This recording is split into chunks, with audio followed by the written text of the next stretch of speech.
நாகர்கோவில் மாநகராட்சி 3வது வார்டில் காங்கிரஸ் பெண் கவுன்சிலராக அருள் சபிதா பணியாற்றி வருகிறார். கடந்த பிப்ரவரி மாதம் அன்று 2,32,11,000 மதிப்பீட்டில் ஆணையர் மேயர் மற்றும் துணை மேயர் முன்னிலையில் ஆரம்பித்து வைக்கப்பட்டுள்ளது. அந்த வேலையானது ஒப்பந்தத்தில் கொடுக்கப்பட்ட அளவுகளின்படி தரமாக இல்லாமல் வேலை செய்து வந்ததாக கூறப்படுகிறது.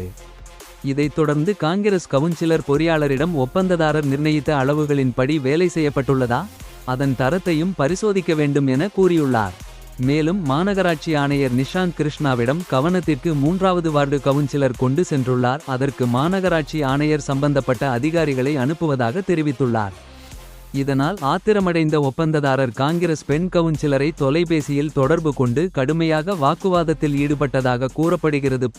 புகார் மீது நடவடிக்கை எடுக்காத நிலையில் இன்று நடத்தப்பட்ட மாநகராட்சி கூட்டத்தொடரில் திடீர் உள்ளிருப்பு போராட்டத்தில் ஈடுபட்டார். இதனால் கூட்டத்தொடரில் பெரும் பரபரப்பு ஏற்பட்டது.